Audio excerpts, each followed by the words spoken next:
mandar uma parte em dinheiro é um pouco mais complicado porque não está tendo. Tanto não está tendo, Lázaro, que o Corinthians até nem está olhando muito para jogadores mais badalados que estão sendo oferecidos. Caso do Savarino, caso do Claudinho, caso do Cebolinha. Mas está de olho num goleiro do Fortaleza, João Ricardo. Dinheiro até tá tendo, né, Luísa? Mas tendo só para pagar boleto, né? Pelo menos está pagando, né, Lázaro? Começou a pagar. Já é alguma coisa, já é muita coisa.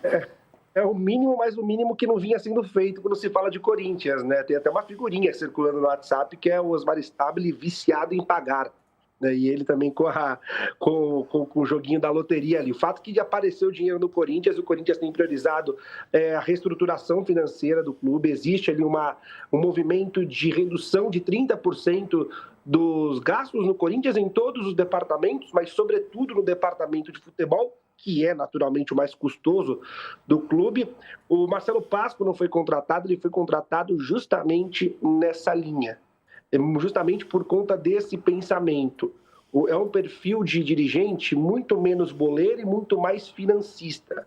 O Corinthians tem um grupo de reestruturação financeira que trabalha diretamente com o departamento, com a diretoria financeira, um comitê, um grupo de pessoas. Tem um gerente financeiro contratado, terceirizado, inclusive, de uma empresa de consultoria que trabalha diretamente no Corinthians, que é o André Lavieri. Então, o Corinthians tem focado muito. O orçamento do Corinthians para a temporada é um orçamento muito arrojado de redução de despesas e esse é o foco do clube, do clube como um todo. Mas o Corinthians também precisa reforçar o elenco.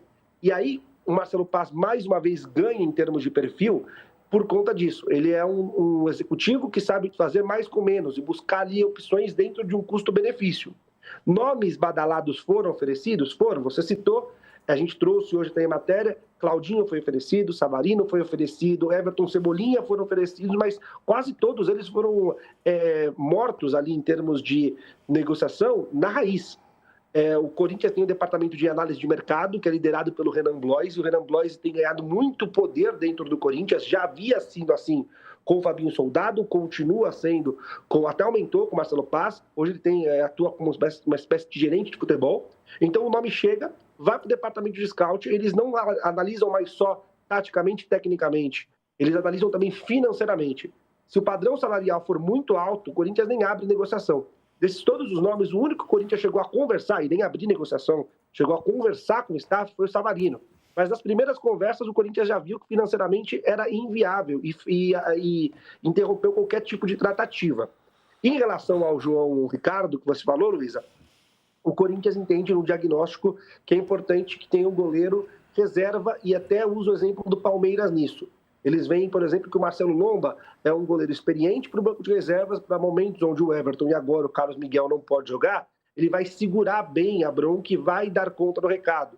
E que os reservas do Hugo Souza não têm esse perfil. O Felipe Longo e o Cauê são dois goleiros que são muito bem avaliados para quem trabalha no dia a dia, por quem trabalha no dia a dia, desde a base, Felipe Longo até de seleção de base, mas que nas oportunidades que teve no ano passado foi ainda considerado inexperiente. O Donelli foi para o fim da fila porque chegou a negociar com o futebol português e não deu certo. A ideia do João Ricardo, mesmo no alto dos seus 37 anos, é ter um cara que vai segurar bem a bronca, vai ter experiência, porque entende-se que o Hugo Souza vai ser bastante convocado em 2026, inclusive teme-se por uma saída do Hugo Souza depois da Copa do Mundo, dependendo das circunstâncias. E aí, se isso acontecer, o Corinthians não seria surpreendido e teria o João Ricardo. Qual é a situação nesse momento em termos de negociação com o João Ricardo? Um ponto, né? O Dorival trabalhou com o João Ricardo no Ceará e o Marcelo Paz trabalhou com o João Ricardo no Fortaleza. Os dois avalizam aí o nome do João Ricardo. A situação hoje da negociação é a seguinte: o Corinthians conversou com o staff, tem feito isso, né? O movimento dessa diretoria atual do Corinthians primeiro consulta o staff para depois abrir conversas com o clube.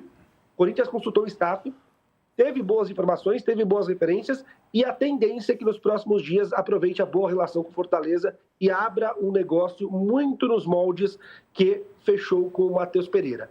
Empréstimo, pagando integralmente salários, com opção de compra, empréstimo até o fim do ano. Boa, Lázaro. Vamos para o intervalo, a gente segue falando do Corinthians, mas de jogo, né? O Corinthians foi derrotado ontem, 3-0 para o Bragantino e daqui a pouco tem mercado de Flamengo, hein? Situação do Paquetá, então vocês fiquem por aí.